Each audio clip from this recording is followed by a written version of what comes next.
জীবনের কিছু কিছু ক্ষেত্রে আমরা কখনই নিজেদেরকে নিয়ন্ত্রণ করতে পারি না। নিজেদের যুক্তি, বুদ্ধিমত্তা, পরামর্শ, প্রজ্ঞা, বিচক্ষণতা কোনো কিছুই কাজে লাগে না। এটা কাজে না লাগার পেছনে কারণ আছে। দিন শেষে আমরা প্রতিটা মানুষ জৈবিক। আমাদের ইচ্ছা আকাঙ্ক্ষা, আবেগ অনুভূতির একটা ব্যক্তিগত মূল্যায়ন আছে। অনেকে বিশ্বাস করে, অনেকে বিশ্বাস করে না।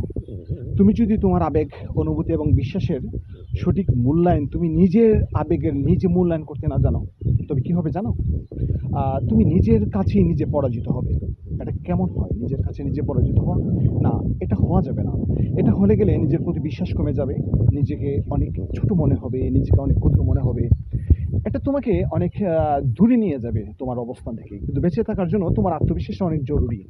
ঘাত প্রতিঘাত তোমাকে প্রতিটা মানুষ কত বিক্ষত করবে, তোমার আশা আকাঙ্ক্ষা তোমাকে কত বিক্ষত করবে, তোমার বিশ্বাস এবং ভরসার জায়গাটুকু ছিন্ন ভিন্ন করে দেবে।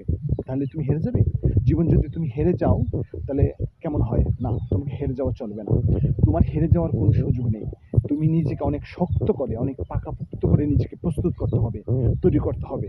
তোমার বিশ্বাসের জায়গাটা অনেক মজবুত করতে হবে। পৃথিবীর মানুষ তোমাকে নিয়ে উপহাস করবে, ঠাট্টা করবে, মজা করবে, বলবে অমুক এই, তমুক সেই, তোমার আলোচনা করবে, সমালোচনা করবে, তার কোনো শেষ নেই। এগুলো তুমি থেমে থাকবে? না, তুমি থেমে থাকবে না। তোমাকে বেঁচে থাকতে হবে, তোমাকে জীবন যুদ্ধে নিজেকে প্রস্তুত করতে হবে এবং তোমার আবেগ এবং অনুভূতির সঠিক মূল্যায়ন তোমার নিজেকেই করতে হবে। তবে হয়তো বা তুমি সুখের গোপন চাবিটা পেয়েও যেতে পারো।